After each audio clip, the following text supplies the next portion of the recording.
Hello guys, welcome on my YouTube channel कॉम्पटेरिया। कोई भी लक्ष्य मनुष्य के साहस से बड़ा नहीं, हारा वही जो जम कर लड़ा नहीं। कॉम्पटेरिया, सभी पढ़ें सभी पढ़ें। In the previous lecture of in sociology we will discuss about अपराध और किशोर अपचारिता। Now today we will discuss social research, सामाजिक घटनाओं का वैज्ञानिक अध्ययन करके कार्य कारण का संबंध स्थापित करना और निरंतर मानव ज्ञान के भंडार को भरने हेतु क्रमबद्ध अध्ययन को सामाजिक अनुसंधान की संज्ञा दी जाती है। श्रीमती यंग ने सामाजिक अनुसंधान की परिभाषा बताई है कि सामाजिक अनुसंधान को हम नए तथ्यों की खोज, पुराने तथ्यों का सत्यापन, उनकी क्रमबद्धताओं और अंतर संबंधी कार्य कारण व्याख्याओं और उन्हें नियंत्रित करने वाले स्वाभाविक नियमों की विधिवत खोज के क्रम में परिभाषित कर सकते हैं। सामाजिक अनुसंधान की विशेषताएं। सामाजिक अनुसंधान सामाजिक घटना से संबंधित रहता है और ये मनुष्यों के व्यवहारों को समाज के सदस्य के रूप में अध्ययन करता है और विभिन्न परिस्थितियों में उनकी भावनाओं, प्रवृत्तियों इत्यादि का पता लगाता है। सामाजिक अनुसंधान के दो उद्देश्य होते हैं। पहला, नए तथ्यों की खोज और दूसरा, पुराने तथ्यों का सत्यापन। सामाजिक अनुसंधान विभिन्न सामाजिक घटनाओं को संचालित करने वाले तथ्यों की खोज करता है, जैसे विभिन्न सामाजिक घटनाएं, लोगों के व्यवहार और सामाजिक तथ्यों की क्रियाएं स्वतः स्वतंत्र हैं या किसी नियम के द्वारा संचालित है। सामाजिक अनुसंधान विभिन्न तत्वों के बीच संबंधों की खोज करता है। यह कार्य बहुत कुछ उपयुक्त कार्य के समान है।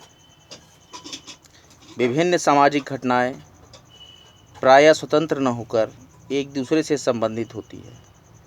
उनमें कार्य कारण संबंध होता है। सामाजिक अनुसंधान द्वारा ऐसे संबंधों का पता लगाया जा सकता है जैसे कि गरीबी और अपराध हों, गंदी बस्तियों और मृत्यु दर में परस्पर कार्य कारण संबंध हो सकता है। सामाजिक अनुसंधान के उद्देश्य।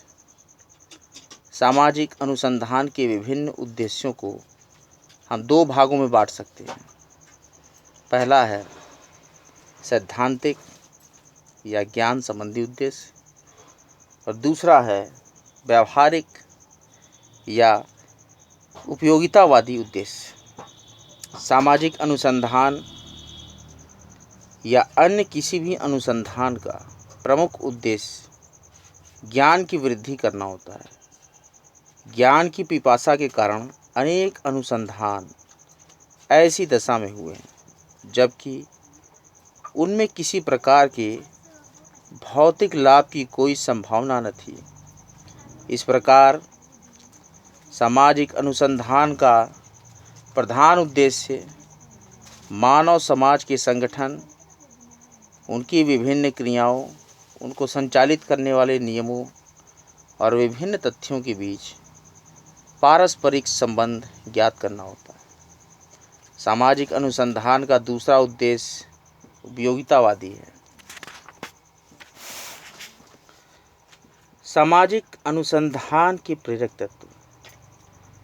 अज्ञान के प्रति जिज्ञासा, कार्य कारण संबंधों का पता लगाने की इच्छा, नवीन और आकर्षक परिस्थितियों का उत्पन्न होना, नई प्रणालियों की खोज और पुरानी प्रणालियों की परीक्षा।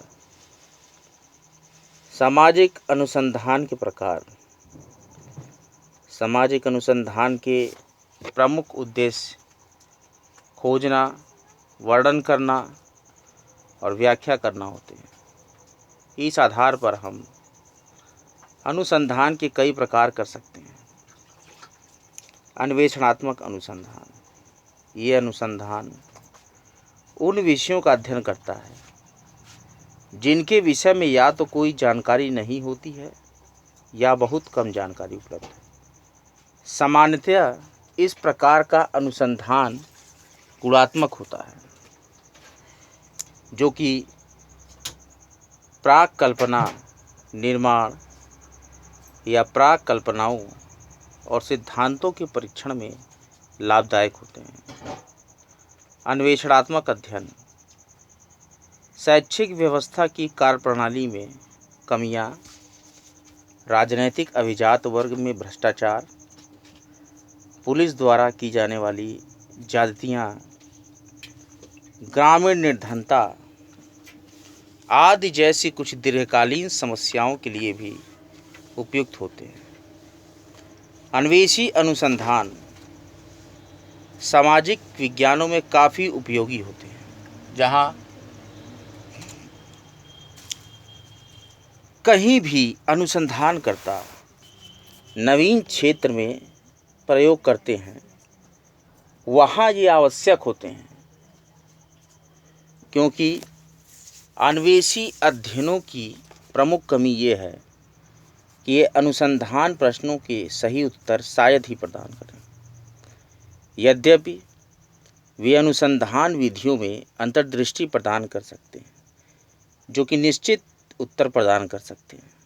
उत्तर देने में असफलता इसलिए हो सकती है क्योंकि अनुसंधान के प्रकार में प्रतिनिधित्व की कमी होती है। दूसरा है वर्णनात्मक अनुसंधान। इस प्रकार का अनुसंधान सामाजिक स्थितियों, सामाजिक घटनाओं, सामाजिक प्रणालियों और सामाजिक संरचना आदि का अध्ययन करता है। अनुसंधानकर्ता अवलोकन का अध्ययन करता है, तब वर्णन करता है कि उसने क्या पता लगाया। वर्णनात्मक अध्ययन का उदाहरण है भारत में जनगणना।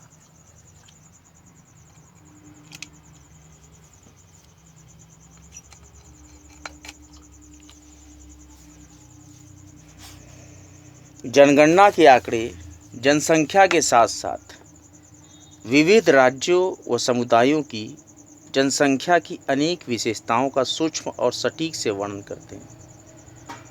व्याख्यात्मक अनुसंधान, ये अनुसंधान सामाजिक घटनाओं के कारणों की व्याख्या करता है। भारत में महिलाओं द्वारा किए जाने वाले अपराधों की विशालता और प्रकृति का वर्णन करना महिला अपराध का एक पक्ष है, लेकिन वे अपराध क्यों करती हैं, ये उनका व्याख्यात्मक पक्ष है। इसी प्रकार ग्रामीण निर्धनता समाप्त क्यों नहीं हो रही है। कुछ राज्यों जैसे कि राजस्थान, गुजरात, आंध्रा आदि में बार बार सूखा क्यों पड़ता है। सांप्रदायिक दंगे क्यों और कैसे होते हैं। छात्र आंदोलन क्यों करते हैं। ये सभी व्याख्यात्मक अध्ययन है। सरल शब्दों में व्याख्यात्मक अनुसंधान का उद्देश्य चरों के बीच संबंध स्थापित करना है, अर्थात एक चर दूसरे का कारण कैसे घटित होता है, या कैसे जब एक चर घटित हो तो दूसरा भी अवश्य घटित होगा। विशुद्ध अनुसंधान, प्योर रिसर्च, ये अनुसंधान जिसे आधारभूत अनुसंधान भी कहा जाता है, ज्ञान की खोज और व्यावहारिक उपयोग की चिंता के बिना घटना के विषय में अधिक जानकारी और प्राक कल्पना तथा सिद्धांतों के विकास और परीक्षण से संबंध रखता है। ये कहा जाता है, एक अच्छे सिद्धांत से बढ़कर कुछ भी इतना व्यावहारिक नहीं होता।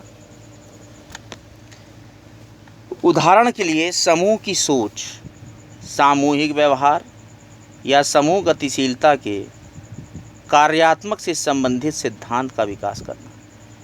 इस प्रकार के सिद्धांत का प्रयोग सामाजिक घटनाओं के विषय में मौजूदा सिद्धांतों का समर्थन करने या अस्वीकार करने में भी किया जाता है।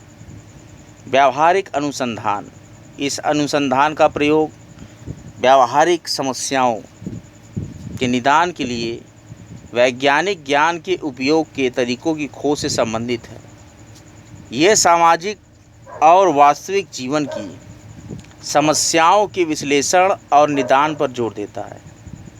इसकी जानकारियाँ विशुद्ध अनुसंधान के सिद्धांतों पर आधारित कार्यक्रमों और नीतियों के निर्माण के आधार बन जाती है। होर्टन और हंट के अनुसार यह अनुसंधान व्यावहारिक समस्याओं के समाधान के लिए वैज्ञानिक ज्ञान के प्रयोग के तरीकों की खोज है। यह अनुसंधान बड़े पैमाने पर संचालित किया जाता है, अतः यह महंगा होता है। इसलिए यह प्रायः सरकार, सार्वजनिक निगम, विश्व बैंक, यूनिसेफ, यूजीसी, आईसीएसआर आदि किन्हीं वित्तीय एजेंसियों के समर्थन से संचालित होता है। कई बार इस प्रकार का अनुसंधान अंतर विषय क्षेत्र के आधार पर होता है। परिमाणात्मक अनुसंधान, इस अनुसंधान में सांख्यिकी विश्लेषण का प्रयोग और परिमाणात्मक मापन होता है। उदाहरणार्थ, मेडिकल इंजीनियरिंग, विधि, कला, विज्ञान और वाणिज्य के कितने प्रतिशत छात्र मादक पदार्थों या शराब का सेवन करते हैं, कितने प्रतिशत बंदी गृह के मानदंडों को अस्वीकार करते हैं और बंदियों के मानदंडों से समायोजन कर लेते हैं, दुखी वैवाहिक जीवन व्यतीत करने वाली कितने प्रतिशत महिलाएं अपने पतियों को तलाक देने की पहल करती हैं। गुणात्मक अनुसंधान, क्वालिटेटिव रिसर्च, ये अनुसंधान गैर परिमाणात्मक प्रकार विश्लेषण प्रस्तुत करता है। ये समूहों, व्यक्तियों, समुदायों के द्वारा अनुभूत यथार्थ का वर्णन करता है। उदाहरणार्थ, प्राचीन विहीन बंदी गृहों की संरचना और संगठन, न्यूनतम सुरक्षा वाले बंदी गृह केंद्रीय या जिला बंदी गृहों से अधिकतम किस प्रकार भिन्न होते हैं और अपराधियों के सुधार और पुनर्सामाजिकरण में उनका क्या योगदान है। संसद और विधान सभाओं में महिलाओं के लिए आरक्षण पर विभिन्न दलों का क्या रवैया है। तुलनात्मक अनुसंधान, इस अनुसंधान में भिन्न भिन्न इकाइयों, समूहों या सांस्कृतिक या सामाजिक समूहों के बीच की समानताओं और भिन्नताओं का अध्ययन किया जाता है। उदाहरणार्थ, हिंदू और मुसलमानों में विवाह प्रथा की तुलना करना, जनजाति कला और संस्कृति की गैर जनजाति कला संस्कृति से तुलना, ग्रामीण लोगों की परंपराओं और सामाजिक रीति रिवाजों और शहरी लोगों से तुलना, और भारत में महिलाओं द्वारा किए जाने अपराधों के कारणों की अमेरिका, फिनलैंड, कनाडा और अन्य देशों की महिला अपराधियों के कारणों से तुलना। लंबात्मक अनुसंधान, इसमें विभिन्न समय में होने वाली घटना या समस्या का अध्ययन होता है। उदाहरणार्थ, भारत में पुरुषों और महिलाओं में 1979, 1989, 1999 और 2009 में एड्स के मरीजों की संख्या। इस प्रकार के अध्ययन प्रवृत्ति की ओर संकेत करते हैं। अनुसंधान क्रॉस सेक्शनल भी हो सकता है। इस अध्ययन में एक ही समय में घटनाओं के विस्तारित क्षेत्र का अध्ययन होता है। जैसे गुजरात में आईपी देसाई द्वारा 410 गृहस्थियों का अध्ययन। दो प्रकार के और अनुसंधान इस प्रकार में जोड़े जा सकते हैं, अर्थात प्रत्याशित अनुसंधान, जिसमें एक ही घटना का अध्ययन वर्तमान से प्रारंभ करके आगे तक किया जाता है, और पश्चदर्शी अनुसंधान, जो वर्तमान में कार्यरत घटना से पूर्व के घटनाक्रम का अध्ययन करता है। प्रयोगात्मक अनुसंधान, चेपिन के अनुसार समाजशास्त्री शोध में प्रयोगात्मक प्ररचना की अवधारणा नियंत्रण की दशाओं के अंतर्गत अवलोकन द्वारा मानवीय संबंधों के अध्ययन की ओर संकेत करती है। स्पष्ट है कि जिस प्रकार भौतिक विज्ञानों में विषय को नियंत्रित अवस्थाओं में रखकर उसका अध्ययन किया जाता है, उसी प्रकार नियंत्रित अवस्थाओं में अवलोकन परीक्षण के द्वारा सामाजिक घटनाओं का अध्ययन करने को ही परीक्षणात्मक या प्रयोगात्मक अनुसंधान कहते हैं। इस प्रकार के शोध में सामाजिक घटनाओं के कुछ पक्षों या चरों को नियंत्रित कर लिया जाता है और शेष चरों पर नवीन परिस्थितियों के प्रभाव का पता लगाया जाता है। इस प्रकार के शोध द्वारा ये ज्ञात किया जा सकता है किसी समूह, समुदाय, सामाजिक तथ्य, सामाजिक घटना आदि पर किसी नवीन परिस्थिति का कैसे और कितना प्रभाव पड़ा है। यहाँ नियंत्रित दशा में प्रयोग किया जाता है। परीक्षणात्मक या प्रयोगात्मक अनुसंधान 3 प्रकार के होते हैं। प्रथम पश्चात परीक्षण, द्वितीय पूर्व पश्चात परीक्षण और तृतीय ऐतिहासिक तथ्य परीक्षण। पश्चात परीक्षण, इसमें सर्वप्रथम समान विशेषताओं और प्रकृति वाले 2 समूहों को चुन लिया जाता है। इनमें से एक समूह नियंत्रित समूह और दूसरा समूह प्रयोगात्मक समूह के नाम से जाना जाता है। पूर्व पश्चात परीक्षण, इस विधि के अंतर्गत 2 समूहों का चुनाव नहीं करके केवल एक ही समूह का चुनाव किया जाता है। यहाँ इस समूह का अध्ययन 2 विभिन्न अवधियों में किया जाता है और पूर्व और पश्चात अंतर को ज्ञात किया जाता है। पूर्व और पश्चात किए गए अध्ययन के आधार पर माप सकते हैं पूर्व की अवस्था और बाद की अवस्था में क्या अंतर है। ऐतिहासिक तथ्य परीक्षण, अतीत से संबंधित तथ्यों या किसी ऐतिहासिक घटना का अध्ययन करने के लिए इस विधि का प्रयोग किया जाता है। अतीत की घटनाओं को दोहराया नहीं जा सकता, उनकी पुनरावृत्ति शोधकर्ता के लिए संभव नहीं है। उन्हें न तो नियंत्रित किया जा सकता है और न ही उनमें कोई परिवर्तन लाया जा सकता है। ऐसी स्थिति में इस अनुसंधान द्वारा नवीन अभिलेखों के भिन्न भिन्न पक्षों का तुलनात्मक अध्ययन करके महत्वपूर्ण निष्कर्षों तक पहुंचा जा सकता है। उपयोगी परिणाम निकाले जा सकते हैं। क्रियात्मक अनुसंधान, क्रियात्मक अनुसंधान को व्यवहारिक शोध का ही एक प्रकार माना जा सकता है, क्योंकि इसका संबंध भी शोध द्वारा प्राप्त ज्ञान के व्यवहारिक उपयोग से है। करीब 40 वर्ष पूर्व क्रियात्मक अनुसंधान का प्रारंभ अमेरिका में हुआ। प्रोफेसर कोलियर, लेविन और स्टेफन एम कोरी ने क्रियात्मक अनुसंधान नामक अवधारणा को मूर्त रूप देने का प्रयास किया। इन लोगों की मान्यता है कि क्रियात्मक अनुसंधान के माध्यम से सामाजिक संबंधों को ज़्यादा अच्छा बनाया जा सकता है। पायलट सर्वेक्षण, पायलट सर्वेक्षण मुख्य सामाजिक सिद्धांत के आयोजन के पूर्व संपादित किए जाते हैं। इनके द्वारा अध्ययन के उपकरणों की पूर्व परीक्षा, धन और समय आदि के संबंध में जानकारी प्राप्त की जाती है। इसके अंतर्गत कुछ इकाइयों को निर्देशन प्रणाली के अनुपात में लेकर अध्ययन उपकरणों का उपयोग किया जाता है। इसे मुख्य सर्वेक्षण का एक लघु रूप कहा गया है। मोजर और कॉल्टन के अनुसार पायलट सर्वेक्षण एक रंगमंची वेशभूषा का पूर्व प्रदर्शन है और इसके अंतर्गत कई प्रारंभिक परीक्षण और प्रयत्न किए जाते हैं। जैसे पायलट सर्वेक्षण के द्वारा अध्ययन विषय के संबंध में जो जानकारी प्राप्त की जाती है उसके आधार पर प्राक कल्पना का निर्माण किया जा सकता है। मुख्य सर्वेक्षण में लगने वाले समय और धन का पूर्वानुमान लगाया जा सकता है। सूचनादाताओं के संपर्क से सर्वेक्षण की विधि और उत्तर दर बढ़ाने आदि के संबंध में सहायता मिलती है। जनसंख्या में पाई जाने वाली विभिन्नताओं का पता चलता है।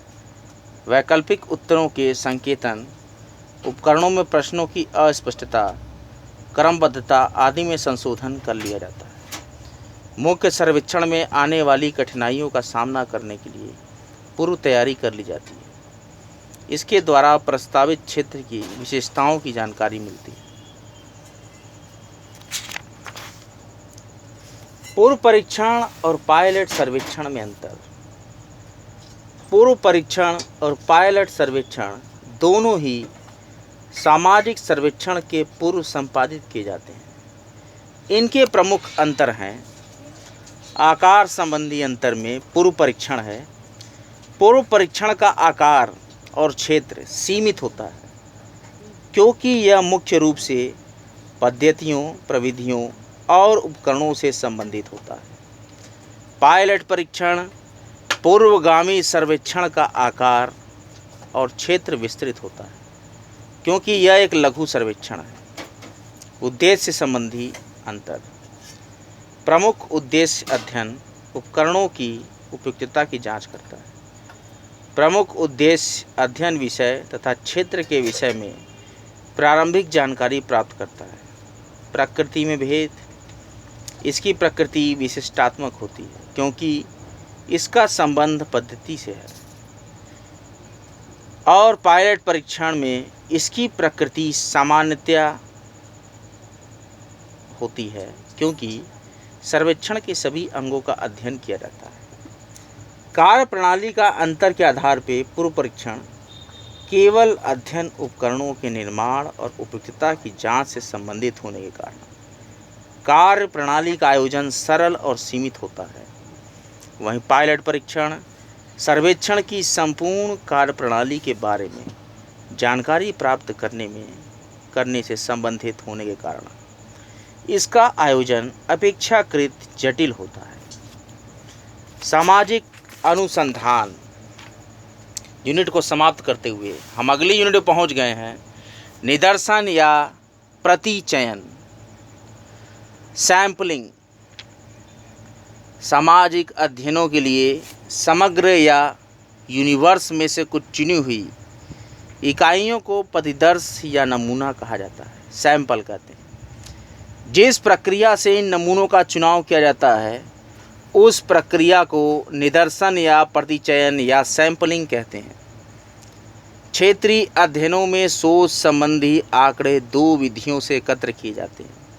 पहला है सेंसस मेथड या संगणना विधि, दूसरा है सैंपलिंग मेथड या निदर्शन विधि। संगणना विधि में जहां शोधकर्ता संपूर्ण क्षेत्र को अध्ययन करता है, वहीं निदर्शन विधि में वह समग्र में से कुछ इकाइयों को प्रतिनिधि के रूप में चुन लेता है, जिन्हें सैंपल कहते हैं। जैसे एक बूंद रक्त की परीक्षा करके डॉक्टर मरीज के रक्त के बारे में निष्कर्ष निकाल लेता है। गुडे और हार्ट ने कहा है कि निदर्शन एक विस्तृत समूह का लघुतर प्रतिनिधि है।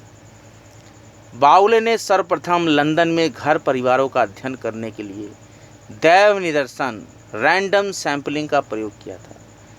जब आप समाजशास्त्र विषय से रिसर्च करेंगे तो इन्हीं सब बिंदु के अंतर्गत आप अपने रिसर्च पॉइंट को बनाएंगे, जिसमें कि होता है निदर्शन या सैंपलिंग। ये मेथड है, इसको आपको सीखना होगा, जिसकी चर्चा समाजशास्त्र बीए के सिलेबस में की गई है। सैंपलिंग मेथड से आप सैंपल्स कलेक्ट करेंगे रिसर्च पॉइंट के लिए। अभिनति युक्त प्रतिदर्श, बायस सैंपलिंग। जब किसी प्रतिदर्श का चुनाव इस ढंग से किया जाता है कि कुछ इकाइयों के चुने जाने की संभावना अन्य इकाइयों की अपेक्षा अधिक होती है, तब इसे अभिनतिपूर्ण या पक्षपात युक्त प्रतिदर्श कहते हैं। ऐसा प्रतिदर्श समग्र या प्रतिनिधित्व करने वाला नहीं होता। प्रतिदर्श अभिनति का एक मुख्य स्रोत प्रतिचयन रचना फ्रेम होती है, जिनमें से इकाइयों का चुनाव किया जाता है। यह प्रतिचयन फ्रेम कई बार पूर्ण नहीं होता। इसमें समग्र की कई इकाइयों प्रतिदर्श में सम्मिलित किए जाने से किन्हीं कारणों से छूट जाती है। इसके अलावा अभिनति का एक स्रोत दैव निदर्शन की प्रक्रिया हो सकती है। आज का लेक्चर यहीं तक। अगले लेक्चर में आपको आकस्मिक प्रतिचयन, क्षेत्र निदर्शन, क्लस्टर सैंपलिंग, नियंत्रित निदर्शन, बहुक्रमिक निदर्शन, बहुस्तरीय निदर्शन, गैर प्रायिकता निदर्शन, प्रायिकता निदर्शन, उद्देश्यपरक निदर्शन, कोटा सैंपलिंग इत्यादि बहुत ही रोचक पॉइंट्स पे मैं डिस्कस करूँगा। कामटेरिया पर बराबर बने रहें। कामटेरिया को लाइक करें, सब्सक्राइब करें और बेल आइकन जरूर प्रेस कर दें। कामटेरिया यूट्यूब पर पूर्णतः निःशुल्क है। कामटेरिया का उद्देश्य है सभी पढ़ें सभी बढ़ें। लेक्चर्स का ज़्यादा से ज़्यादा प्रचार प्रसार करें और ज़रूरतमंदों तक शेयर करें। कामटेरिया को नित्य नियमित देखते रहें। कामटेरिया लेक्चर्स देखने के लिए आपका बहुत बहुत धन्यवाद। हर हर महादेव।